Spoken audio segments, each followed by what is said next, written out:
number 10 spot, we have Big Nose George. Born in March 1834, George Pear, more so known as Big Nose George, was a big-time cattle rustler and a highwayman. So in other words, he was up to no good. Then in 1878, him and his gang went on to murder 2 law enforcement officers, and immediately after, every authority figure in Wyoming was after this guy. While he was on the run, he did the great decision to separate from his group members, which is a really smart idea. But Big Nose George had a big mouth. When he was on the run, he decided to hit up a small bar in Miles City, Montana, and here they would get extremely drunk and boast to others in the bar that they did in fact kill 2 law enforcement officers in Wyoming. Eventually, he was arrested. In prison, he would try to plan an escape only to be met with failure. When news broke out about his attempt to escape, an angry mob of around 200 people rushed into the jail and decided to take his life. After passing, doctors Thomas McGee and John Osborne took his body to study the chemistry of a criminal. Here they would cut out a portion of his head to investigate his brain, but no part went to waste. The cap of his head was used for an ashtray, pen holder, and a doorstop. It didn't stop there though. They then skinned him and then sent the skin to a tannery where he was literally made into a pair of shoes and then a medical bag. What the actual? Number 9, Pedro Mountain's mummy. The Shoshone Indians of Wyoming believed in a race of tiny people and said that they were responsible for the deaths of their comrades with the use of poisonous arrows. They described this race of people to stand from 20 inches to 3 feet tall. These people were known to be very hostile, not only to the natives but to their own kind. It was said that they would take the life of their own people if they became too sick and couldn't help the community anymore. So basically, if you're old, you're dead. After years and years, there was no solid evidence of these little people until 1932. A 14-inch fully formed mummy was found in the San Pedro Mountains near Casper, Wyoming. When they examined the object, they confirmed that it did have a real human remains inside, although it was unclear if it was a native child or if it was a race of little people. Eventually, the mummy would be passed on through different people, but all of them had one thing in common. They would be faced with extreme bad luck as soon as they possessed the mummy, which led many people to believe that it was cursed. It was passed on to a businessman named Yvonne Goodman, who passed away shortly after. Then it was passed on to another businessman, Leonard Walder, who also passed away only a year after having it.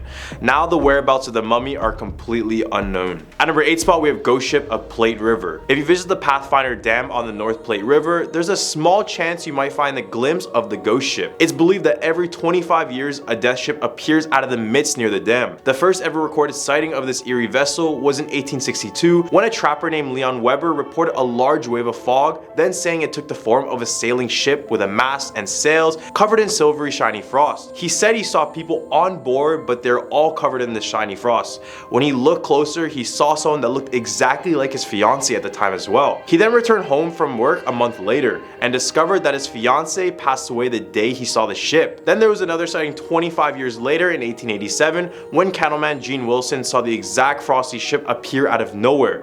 He would also report people on board, but all of them were frozen, and as soon as he went home, he found out that his home was burned to ashes and his wife was lifeless 100 yards from the house. Number 7, Francis E. Warren Air Force Base. Located 3 miles west of Cheyenne, this Air Force Base was first established as Fort D.A. Russell in 1867. Named in honor of Civil War Brigadier General David A. Russell, it is the oldest continuously active military installation in the Air Force. Along with these old buildings, the legends are told that many of the old cavalry soldiers also continue to linger, often seen walking up the grounds or in the dormitories. Another story tells of a spirit that is said to harass female members of the security team. One of the most famous stories on the base takes place in Quarters 80, often referred as the Gus Quarters. During the early days, Quarters 80 was home to a young officer, but unfortunately for him, he was out on duty for the majority of the time, so one day he came home very exhausted and found a soldier entertaining his wife in their bedroom. The husband was furious and was looking to eliminate the man by any means necessary, but the soldier decided to make a decisive action and leap out the window. Instead of escaping, he accidentally hung himself by getting stuck on the clothesline outside of the home. Ever since this moment, the Gus Quarters are known for their supernatural activity,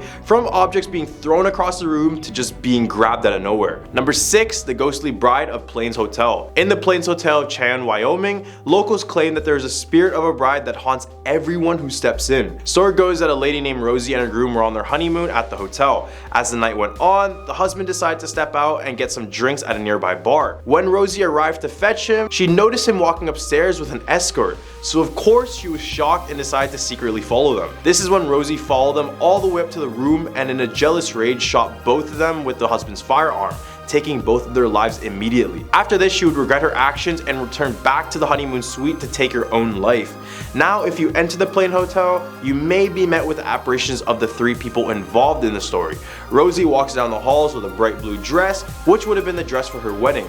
In the hump for list, we have the Devil's Tower. This 1,200-foot tower of rugged rock is known as the Devil's Tower. It is located in northeast Wyoming, and when you look closer in the area, there is nothing that even closely resembles this behemoth. It's very unique in nature as it has all these grooves surrounded all around the rock. Although these can be explained by natural phenomena like a former volcano, Native Americans around the area have a completely different belief. Many claim that back in the day the natives were being attacked by these gigantic bears, so to defend themselves, they would go up the Devil's Tower and pray to the Great Spirit to save them. They claim this is why the tower had grooves, because it was from the bears trying to claw themselves up on it. Number 4, Wyoming Frontier Prison. Located in Rawlins, Wyoming, the Wyoming Frontier Prison has the reputation of being one of the toughest prisons in the Wild West. Opened in 1901, it housed some of the most violent inmates, featured a dungeon, botched executions, and was known for rampant violence.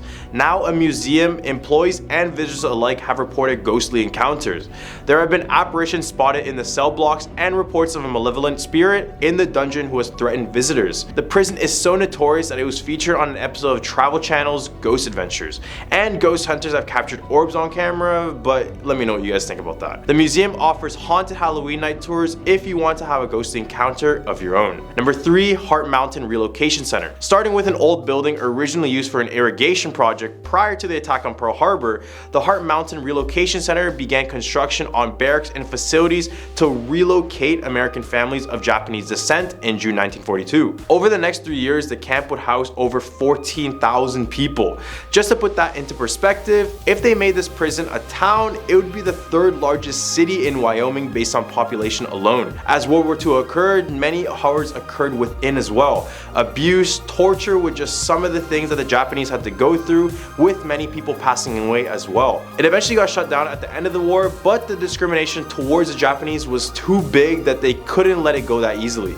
Today, the camp has been reinvented to be an informational, interpretive center, educating Americans about this dark time about our past. People working at the place claim to see these shadow people in the halls when it gets dark as well. Number 2, Old Faithful Inn. This is yet another story of a deadly wedding. I don't know what it is in Wyoming, but what's with all these bloody wedding stories? Are y'all not happy there? Built in 1903, Yellowstone's Old Faithful Inn is considered a National Historic Landmark. This, of course, means that it comes with some haunting tales. The headless bride of the Old Faithful Inn is the story of tragedy. A wealthy woman from back east fell in love with a con artist, told by her family that if she marries this man, they would disown her. She then took her inheritance and ran away with him.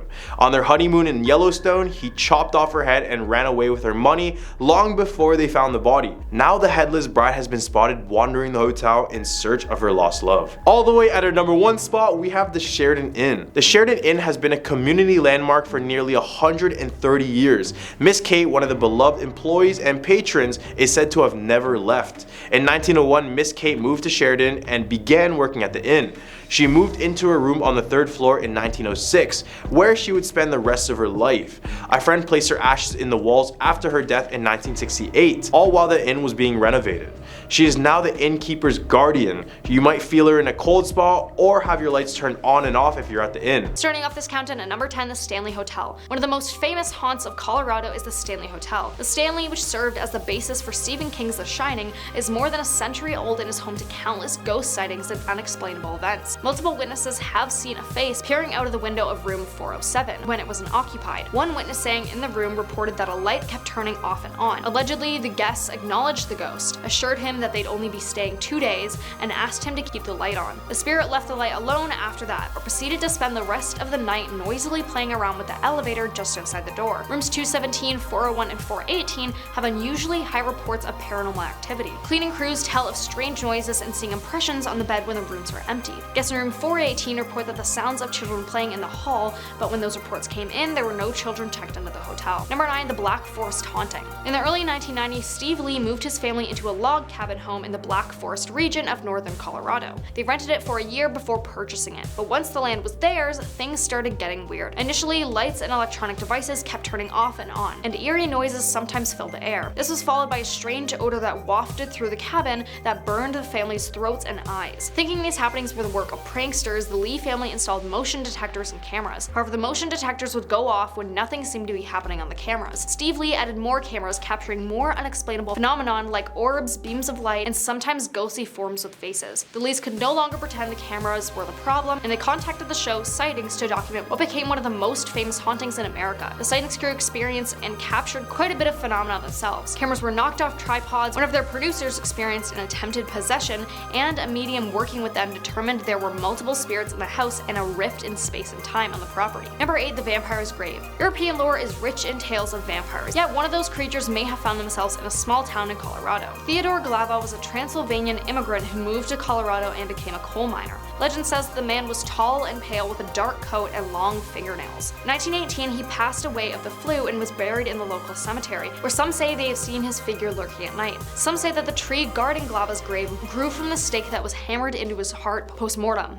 Number 7. Butch Cassidy's Lost Gold. Butch Cassidy was one of the most infamous outlaws in Wild West history, and his life allegedly ended in a shootout in 1908, but it said he left behind mementos of his acclaimed career. According to the rumors, Cassidy reportedly stashed thousands of dollars worth of gold in a hideout in an unassuming Irish canyon. If this is true, the gold may still be there to this day. Should you ever visit the Irish Canyon, keep a careful eye out and you may be the one to discover Cassidy's hidden treasure. Number 6. Route 666. The infamous Route 666, nicknamed the Devil's Highway, runs through Colorado. It was renumbered as Route 491 in 2003 in hopes of dispelling the fear surrounding the demonic numbers. However, changing the numbers didn't take away the unexplainable phenomena that occurred, and is still occurring on this cursed road. When it was still known as Route 666, this stretch of highway had an unusually high accident rate. People driving along the Devil's Highway have reported creepy incidences, such as a black Phantom sedan that follows dangerously close no matter how high the speed. Many have pulled over only to realize that there's no car behind them. There are also tales of a pack of hellhounds that terrorize innocent travelers. The beasts somehow manage to keep up with the vehicle regardless of how fast or recklessly the driver maneuvers the car. Many believe these hellhounds are responsible for shredding tires and causing terrible wrecks. Some have even claimed that the beasts are capable of jumping into the windows and mauling people. Halfway. Number 5. The Riverdale Road. Riverdale Road runs through Thornton and is lined with creepy cottonwood trees,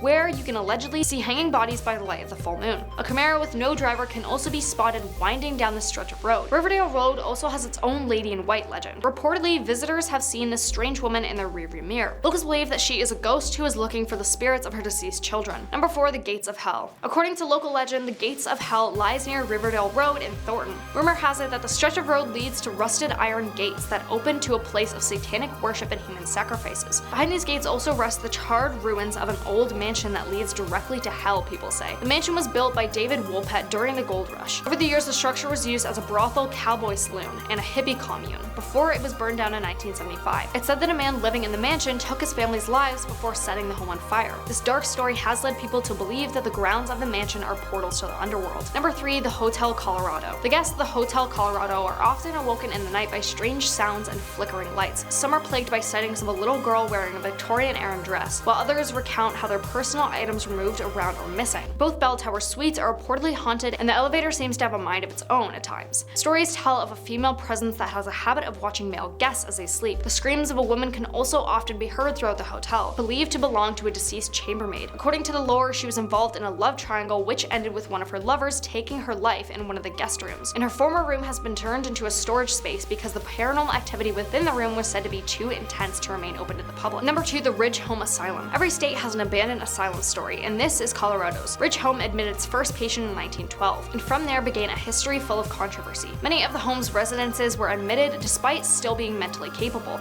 but over time their mental states declined due to their confinement. Rumors that patients were unnecessarily medicated arose, and over time parts of the building closed due to unsafe living conditions. Finally, in 1992, the doors of Ridge Home Asylum closed for good. good, but that doesn't change the fact that the legend that some patients were mistreated there and passed away still remains to haunt people who try to explore the abandoned building. Now coming in at number 1, Hatchet Lady of Red Rocks. Red Rocks is a staple of Colorado and is a big deal for people who live there. But what if I told you it's home to some eerie and paranormal tales? Would you still want to see your favorite band play there, even when there's something lurking in the shadows watching your every move? Yeah, probably not. One of the more popular and well-known legends surrounding Red Rocks is that of the Hatchet Lady. She wasn't always known as the Hatchet Lady though. In fact, many stories say that this woman, old Mrs. Johnson, would pull a coat over her head and carry around a hatchet in order to ward off her daughter's suitors. Apparently, she wasn't a fan of young love. She of course has tales that make her into a headless ghost, that scare off couples who are getting a little too intimate in the shadows. Other myths believe that this Hatchet Lady was a homeless woman who lived in the area, like in a nearby cave in the 1950s, and instead of going after young lovers, she'd go after children. Any young kids who ended up a little too close for their liking would be executed, and she'd hide their bodies and severed limbs around the grounds. So word of advice, don't stray too far from the marked paths and stick together. Starting off at number 10, the Voodoo Caves. Located in the Beaver Dam Mountains is a pipe known as the Voodoo Caves. According to local lore practitioners of dark magic performed countless rituals inside the pipe, leaving behind an evil residual energy that curses or takes the lives of those who enter. It's believed if anyone within the cave insults Satan or makes any derogatory remarks about the entity that lurks there, they will find themselves trapped inside by rising water. The malevolent force got the blame for the passing of a worker who went inside the underground pipe to remove a clog when he got pinned down and drowned. Now at number 9, Bear Lake Monster. The urban legend of the Bear Lake Monster goes back to at least 1868, when Desert News reporter Joseph C. Rich ran a series about the serpent-like creature. The series quoted many well-known citizens who all claimed they'd seen the monster. However, in 1888, Mr. Rich admitted that he'd made all the stories up. The legend continues, however. Every so often, someone does claim they have seen the Bear Lake creature, which coincidentally resembles the Loch Ness Monster legend in Scotland. Here at number 8, the legend of Lilian Gray. In the middle of Salt Lake City Cemetery sits a gravestone reading Lily E. Gray, June 6, 1881 to November 14, 1958. Accompanied by the very ominous phrase, "Victim of the Beast 666. Lillian remains a mystery, and her headstone forms the source of wild tales of her being a sacrifice to Satan, or that she herself was a Satanist. Some have speculated that she was another innocent woman accused of witchcraft. Another theory, because Utah is clearly full of ominous places, proposes she died on Highway 666, which is also one of the country's most infamously dangerous freeways. Coming in at number 7, Skinwalker Ranch. The Sherman Ranch in Ballard, Utah is better known to locals and paranormal investigators as the Skinwalker Ranch, or the UFO Ranch. The name comes from the alarming number of alleged skinwalker sightings and reports of paranormal and UFO-related phenomena. The 40-acre ranch borders the Indian reservation and has a history of mutilated cattle, spirit orbs, unidentified objects hovering in the sky, and what's been described as a large, red-eyed beast similar to the Native American depictions of skinwalkers, half-human, half-animal monstrosities. Now coming in at number 6, the Ghost of Red Lopez. In early 1915, Bingham miners began hearing a voice, supposedly the ghost of Raphael Red Lopez. According to an article in the February 2nd, 1915 edition of the Ogden Daily Standard, Lopez was a miner who shot and took the life of another miner in November 1913. He also reportedly took the life of Bingham's police chief and 2 sheriff deputies in an ambush later that day. A week later, he then reportedly took the lives of 2 other deputies during a manhunt for him that lasted into 1914. But Lopez was never found or heard from again in Utah. It's still one of the state's largest crime mysteries that wasn't closed until 2003. Back in 1915, the report stated that the workers began to be terrorized during the past few days by the shoutings of a gloomy voice in an area of the mine where 2 of the deputies passed away. Halfway at number 5, teen in a tanning bed. The urban legend about the bride cooking herself in a tanning bed circulated all over the country, but it allegedly originated in Utah with a teenage girl. The story begins with a 17-year-old winning a trip to Hawaii, and naturally she wanted to get bronzed before her trip.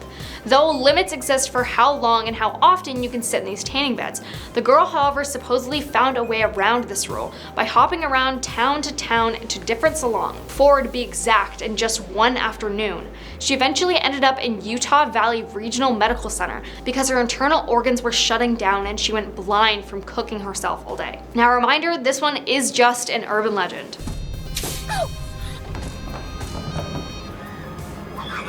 Now at number 4, the Lady in Purple. Over the years, many people have claimed to have seen a woman dressed in purple who appears angry or unhappy inside the Rio Grande Depot in Salt Lake City.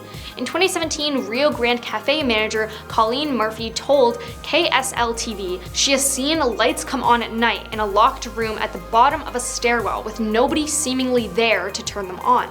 She also said that she had been locked out of the building on multiple occasions late at night, with no real explanation. Others have told her they've heard singing at night, coming from the woman's bathroom in the depot, even when the building is seemingly empty. As the legend goes, the woman tossed her engagement ring onto the tracks during an argument with her fiancé at the depot. Deciding she had made a mistake, she jumped down to retrieve the ring when she was struck and unfortunately passed away by an oncoming train. Now at number 3, the Inmate. Salt Lake Herald-Republican on January 8, 1905 reported a frightening tale from the Salt Lake City jail.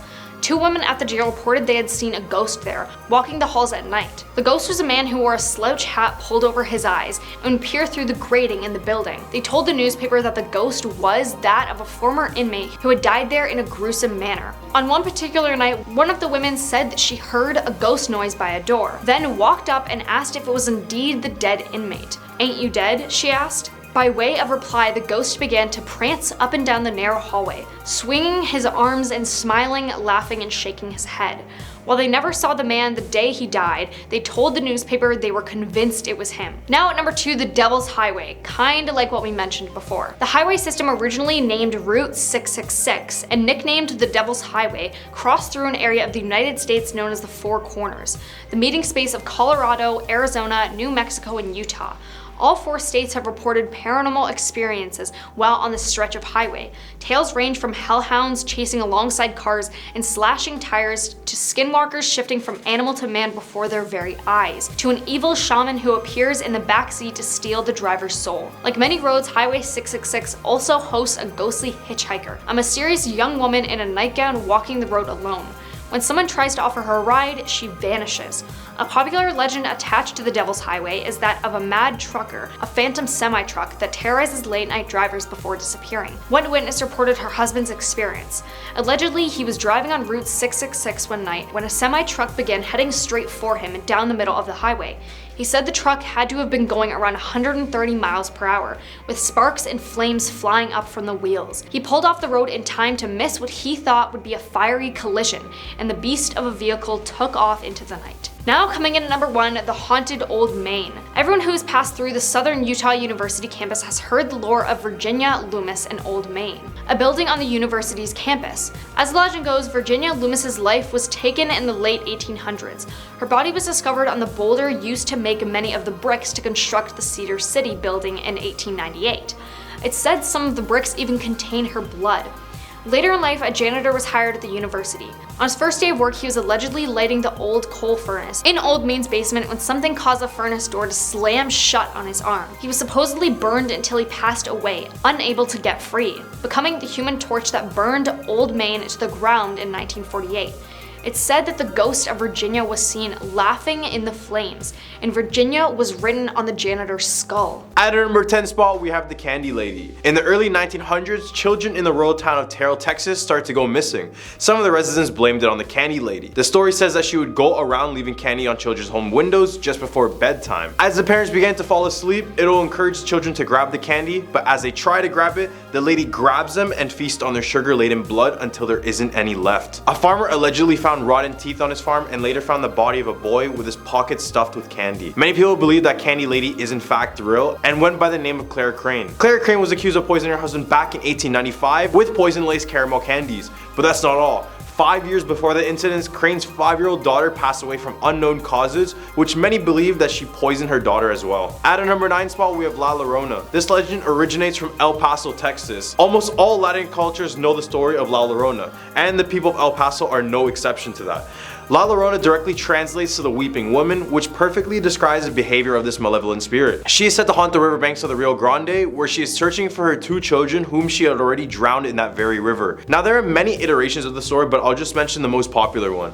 The legend goes that a lady found her boyfriend with another woman. After a heated argument between the two, the woman was heartbroken and wanted to get revenge, so she took the children and proceeded to drown them in the Rio Grande River in Texas. It's also said that when she was done throwing her children into the river, she went back to her lover's home home with a bloody wedding gown, showing her she would do whatever it took to be with him. It's said to be the reason why many children disappear in that very area, and she supposedly takes other children to fill the void she lost. So if you're in the area, beware of a woman weeping in a wedding gown who is sitting by the Rio Grande. At a number 8 spot with El Kakui. This creature is known as South Texas' official boogeyman. There are many versions of El Kakui since it already originates in Mexico as well. It's said that this monster kidnaps children who misbehave and takes them back to the mountain where he lives to devour them. He appears as a hairless creature with an enormous head that dwarfs his spider-like body. He also has these large red glowing eyes, red ears to hear everything, and razor sharp fangs and claws to accompany that. The origin of El Kakui goes that a man was suffering with tuberculosis. Desperate to cure himself, he fetched an African witch doctor. The doctor told him to drink a child's blood, but as he did, he started to turn into the monster described. Ever since, he has a never-ending thirst for children's blood. At our number 7, we have the Screaming Bridge. In North Arlington, Texas, 50 years ago, there was a group of teenage girls driving home from a football game. The bridge was designed to only fit one car at a time, and I know, what a dumb bridge, but this was in the past and I'll give them the benefit of the doubt. The girls weren't paying attention and went full speed over the bridge until a car with no headlights struck them head on, with all of the girls passing away. Some say when they go near the bridge, they can hear the distant screams sounding like the girls before they passed away. As well, if you go over the bridge and look down at the water below, you can see the tombstones of all the girls with their names and birthdays written on it. At number 6 spot, we have the Goatmans Bridge. Why are there so many haunted bridges? Like, I don't get it. But in Denton County, Texas, lies the Goatmans Bridge, which was built in 1884. This bridge is supposedly haunted by the ghost of the Goatman. The story goes that a black goat farmer named Oscar Washburn was renowned for quality meat, milk, and cheeses, and then he moved with his family just north of the bridge. Except when he arrived in this area, he was instantly the target of racial hate crime. The racist townfolk came together and burned down the farm with the family inside. They then threw Oscar's body over that very bridge. Now he appears as a half goat, half man humanoid that reeks of decaying flesh. If you knock on the bridge 3 times, it said that you can summon the Goatman, but now others use this area for rituals and other supernatural activities. Right in the hump of our list, we have the Lady of White Rock Lake. The lake is located in Dallas, Texas, and many visitors claim that they spot a drenched young woman who appears crawling out of the water or asking to fetch a ride. When many people offer her this ride, she disappears out of thin air and leaves a bloody wet seat mark and a terrified driver. Even though many of the drivers were scared to their core, some decide to go to the address given to them by the girl. When they arrive at the door, they're all met by the same man who tells them that his daughter had gone sailing and never came back. Many people believe the story is inspired by the 1953 book Neiman Marcus, Texas, the story of the Proud Dallas Store, and according to the book, Malloy and his wife are driving home late one night in East Dallas when a young, beautiful blonde girl ghost appears on the road. Her elegant dresses is naturally wet and she seems to be in trouble. She gives them an address on Gaston Avenue and asks them to be taken home, but as they drive, she disappears, leaving only a mark. At our number 4 spot, we have the Lake Worth Monster. You just learned about the Goatman, right? Well, this is basically the Goatman, but of the lake. This monster terrorized the people of the town for years, with many describing the creature as being 7 feet tall, around 300 pounds, long-necked, flop-eared, pot-bellied, covered in white scales and hair. I swear I just described Shaquille O'Neal. The monster was supposedly captured on camera, but you guys be the judge of that one. It looks like a 2-year-old drew on a camera lens on a potato with a crayon and then took this photo. But who knows, it might be real. This beast was inspired by Sally Ann Clark's book, The Lake Worth Monster of Greer Lake, Fort Worth, Texas. In the book, the monster jumped on the hood of someone's car and shook up the car so badly that they got caught in a bad accident. The people described it being a 7 feet tall being covered in scales and fur and resembled a half goat and half man. Pretty scary if you ask me. All the way at our number 3 spot, we have the Donkey Lady. The Donkey Lady of San Antonio, Texas dates all the way back in the late 1800s. The Donkey Lady was once a beautiful woman with children and a husband, but one day in a rage, the husband burned down the house with the children and wife still inside. The children passed away, but however, the wife managed to survive, but suffered greatly from this. Her toes and fingers would be fused together in a hoove-like way, and her face was melted and sagging, inspiring the Donkey Lady name. There's a bridge in South San Antonio named the Old Applewhite Bridge, or the Donkey Lady Bridge. This is the bridge she went to crown after this horrible tragedy. Now it's said if you go to the bridge after midnight and call out the Donkey Lady, she will appear just before you. Some have claimed she had run at people who call out her name, or sometimes just stalks in the forest line waiting for the perfect opportunity to strike. At number 2 spot, we have the girl who danced with the devil. The story takes place in the 1970s in San Antonio, Texas, with a young Mexican girl named Rosa. One day the girl wanted to attend a dance at a nearby nightclub named the El Cabroncito. However, the parents were very strict and didn't want her anywhere near the nightclub. Despite their orders, she snuck out of her house and traveled all the way to the nightclub where she could finally have her dance. At the club, Rosa was approached by this very tall, charming, and well-dressed man who asked her permission to dance. When they began dancing, Rosa was terrified when she discovered he had goat hooves instead of feet. When she screamed in terror, people in the club started to chase him out, but as he got close, he vanished out of thin air, leaving a trail of smoke and the smell of sulfur.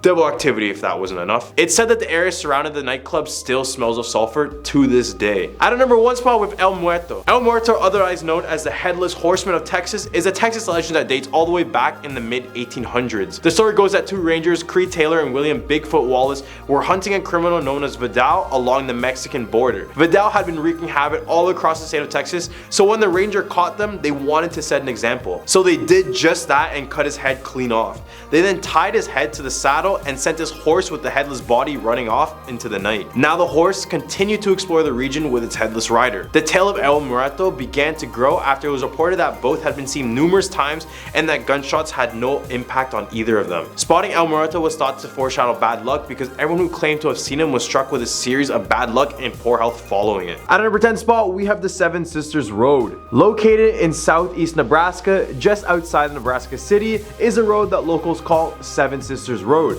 And if you're trying to find this on a map, it will be named L Street. But I wouldn't recommend taking a road trip down this place. Legend goes that a man had an argument with his parents and his 7 sisters. It got to a point when his whole family hated him and he looked to seek revenge. So one day he waited in the woods outside of his home and waited for his parents to leave. After he forced or baited his sisters one by one outside of the house, he would end up hanging each and every single one of them where this road is situated today. Then eventually a road would be built on this path of the trees, causing them to be shut down. Ever since the construction of the road, this road is said to be haunted by the 7 sisters who were executed. Many who have driven through the area report having problems with their cars stalling, headlights mysteriously dimming, speedometers freezing, and windows that roll up and down seemingly on their own. At a number 9 spot, we have Alliance Theater. On the east side of Nebraska is one of the most iconic buildings in the state, and that is the Alliance Theater. This was built back in 1903, starting off as a hotel, but in 1938, it was then rebranded into Imperial Theater until it switched to the name Alliance. It would host many different performing arts, but it said a few performers passed away inside of the theater. Some were caused by accidents, such as an actress named Mary who passed away after a piece of lighting equipment fell on her. Now, over the years over its existence, many workers at the theater have reported their own ghostly tales. Some include whispers as if someone's right behind them and shadow figures walking around, and some are even seen performing. Even in 2002, the owner Gerald Bullard had said to reporters that, quote, if the theater is actually haunted, then the ghosts are very friendly. It still remains open to this day, and many visitors claim to see the spirit of Mary. At our number 8 spot, we have Blackbird Hill. North of Decatur, Nebraska is a hill overlooking the Missouri River, and this hill is said to be infested with spirits. One notorious spirit that most visitors spot is of a young lady who could be screaming near the cliff. Legend goes that in 1840, a young couple in the area fell in love. This relationship carried both of them through school, but soon after they were done, the boy decided to travel abroad. His initial plan was to travel the world, then come back and marry the girl. But after a few months, the man never ended up returning back home. Months turned into years, and eventually the devastated girl gave up and married another man. The new couple then decided to move to a small cabin to what is now Blackbird Hill. And this is when the girl spotted her ex-fiance walking up to the cabin. She was shocked and then confessed a love for the man and went back home to tell her new fiance that she wanted to leave him and have a divorce. The new fiance got very angry and in a rage took her to the nearby cliff and proceeded to jump off together. The ex-fiance arrived, but just too late, only to hear the agonizing scream of his former wife. This occurred on October 17th, and many visitors gather up in this day because it said that you can still hear her screams down the cliff. At a number 7 spot, we have the Poison Girl at Centennial Hall. Built in 1897 in Valentine, Nebraska, is the historic Centennial Hall. It functions now as a 12-room museum, but before it was originally built to be a high school for the kids in the area. Then in 1947, a young female student was murdered inside of the school. She passed away after playing on her clarinet. This caused everyone to suspect that someone had intentionally poisoned her clarinet reed. Ever since the incident, the school is haunted by this little girl. The teachers will report her in their classrooms after school times, and this would accompany the feeling of dread.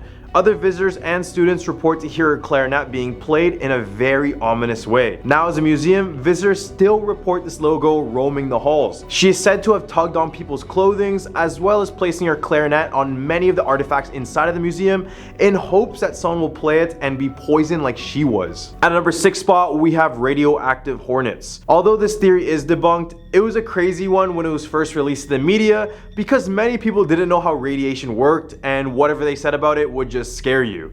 Story goes that after the nuclear disasters following World War II in the 1940s, Japan's Fukushima nuclear plant created a giant mutant killer hornet due to their exposure to radiation. The hornets were said to have grown 4 times their size and were reproducing exponentially. Then, one year in Nebraska, it was reported that many people were passing away with stings and swelling on their bodies, which led many people to place a blame on radioactive hornet. Again, this is just a myth and no radiation didn't cause overgrown killer hornets. But still, these large Japanese hornets do exist and they go by the name of Asian giant hornet. At a number 5 spot, we have the Bailey House Museum. This red brick house in Brownsville was built just after the Civil War by Unison officer Captain Benson M. Bailey. He, alongside his wife, lived in this house for many years until financial depression hit, causing them to move away. This relocation would eventually place them in a more dangerous area, leading to their eventual murders. Their murders were never solved, but many claim that it was the fault of a jealous neighbor who poisoned the two in order to get their property. Whatever happened, what is known is that the spirit of Captain Benson Bailey is said to lurk the home to this day. He is said to slam doors open and shut in the house in order to display his dominance, and when he's agitated, he will swing them back and forth until you just stop doing whatever it is that he doesn't like. Others have reported seeing the man himself walking the halls and even standing up against the doors motionlessly. At a number 4 spot, we have Hummel Park. Despite being a beautiful park in appearance, there is a much darker story to it that makes you think twice before stepping foot here. This area is said to be the place where many lynchings, hangings, and satanic rituals were performed, and some believe they are happening to this day deep within the woods of the park. A stairway in the park has been called the Stairs to Hell because it is reported that it's impossible to count the same number of steps ascending the stairs as it is descending the stairs. Other than the fact that this place is covered in satanic graffiti, this place is just one of those places you shouldn't test out. You know? Just in case. At a number 3 spot, we have Walgreen Lake Monster. Just west of Nebraska is the Walgreen Lake, and this body of water is said to hold a 40 to 100 feet beast. Witnesses have said it looks like an alligator that has 2 front legs and a flipper on its back. Others have said it has a serpentine body, which closely resembles the Loch Ness Monster. But I swear, everyone everywhere believes they have the Loch Ness Monster in their area, or is that just me? It's said that you'll know this monster is near is that when you smell a hard stench of rotting flesh. The first written record of this monster is from a 1922 issue of the Hay Springs News. The following year, a local man named J.A. Johnson described the monster in an interview with the Omaha World Herald. According to the report, Johnson and his 2 friends were camping on the banks of the lake when they noticed a creature about 60 feet away. The men claimed that as soon as the beast saw them, it belted out a huge roar, whipped around, and plunged beneath the muddy lake water. At number 2 spot, we have the Ball Cemetery. Ball Cemetery is a cemetery in Springfield, Nebraska that was first used during the 19th century by pioneers. There is only one way in and one way out, and trespassers have been greeted by a caretaker with a shotgun who lives nearby. But instead of the caretaker keeping people out of his cemetery, it's more like he's trying to stop them from entering a place that is cursed. For decades, it has been said that this dark and lonely plot of land in the middle of nowhere is haunted by mysterious entities that defy rational explanation. Tall male apparitions sometimes attack nighttime visitors, and a female ghost laughs, speaks, and tugs on people's clothing. Photographs taken here often contain anomalies which believers swear are evidence of ghostly presences. All the way at a number 1 spot, we have the Hatchet House. In the town of Portal, there is a 1-room schoolhouse that held a very gruesome murder. Legend says that back in the early 1900s, a teacher snapped at her students after they were misbehaving for hours. She had already been having problems back at home as well, so this was her final straw. Except this would be a little bit too brutal for our liking. She would then proceed to lock the door to the classroom and pull out a rusty hatchet from underneath her desk. From here, she would decapitate every single student in the class, and then she took their heads and placed them on top of each of their desks. And it gets worse, so I apologize. She then carved out their hearts and brought them over to a nearby bridge to throw them down below one by one.